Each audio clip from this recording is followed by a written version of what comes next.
Le 29 mars 1947, Madagascar s'embrase. Des attaques coordonnées contre des cibles militaires et civiles françaises marquent le début d'une guerre de libération féroce. La riposte de la France est brutale. Pas moins de 18 000 soldats venus d'autres colonies sont déployés. Des villages entiers sont rasés, des exécutions massives sont rapportées. Les pertes malgaches aujourd'hui sont estimées à plus de 100 000 vies. Un bain de sang qui a laissé des marques indélébiles.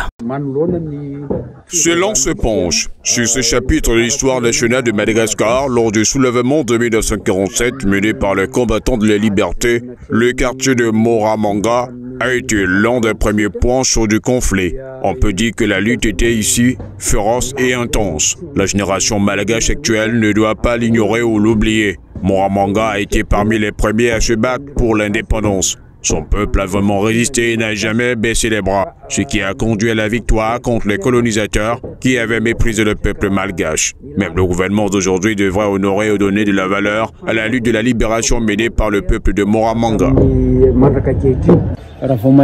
Quand on entend parler de 1947, il faut penser au patriotisme. Cet événement survenu le 29 mars 1947 a marqué un moment clé pour une région particulière de Madagascar, Moramanga. Ce n'est pas quelque chose que nous devrons minimiser, car cela représente l'amour profond pour notre patrie. Nos ancêtres, les Bekotro, Maro, Lolo, se sont battus contre le colonialisme et ont résisté à l'injustice. C'est la vraie signification de la date de 1947. Moramanga devrait être reconnue comme une région spéciale et elle ne doit pas être traitée de la même manière que toutes les autres régions. Elle mérite d'être mise en valeur et respectée pour son importance. À Moramanga, la mémoire collective est encore vive.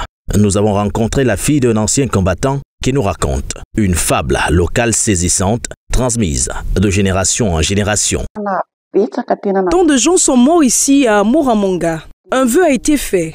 Les membres du mouvement démocratique pour le rajeunissement malgache se sont réunis et ont bu une concoction spéciale à base de plomb. Quand les colonisateurs ont tiré leur canon, tout le monde a crié « de l'eau, oh, de l'eau ».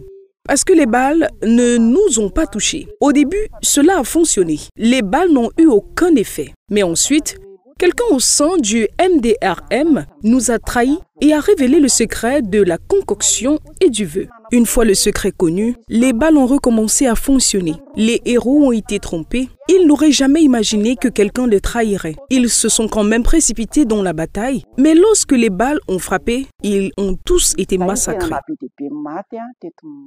Ce soulèvement de 1947 n'était pas un événement isolé. Il fut le point culminant d'années de troubles et de frustration sous la domination coloniale française. Le travail forcé, la répression culturelle, les exécutions extrajudiciaires, autant de fléaux qui ont nourri le désir d'émancipation des Malgaches. Madagascar finira par obtenir son indépendance en 1960 après avoir été colonisé en 1896. 63 ans de présence française et une lutte de libération qui n'a jamais reçu d'excuses officielles ni de réparation de la part de la France. Cependant, lors d'une récente visite dans le pays, le président français Emmanuel Macron a qualifié ce chapitre de douloureux et sanglant, exprimant son objectif de créer les conditions du pardon. 77 ans plus tard, le silence des armes n'a pas effacé les blessures. À Moramanga, le passé reste une partie intégrante du présent, un rappel poignant du prix de la liberté. Une histoire que les Malgaches n'oublieront jamais.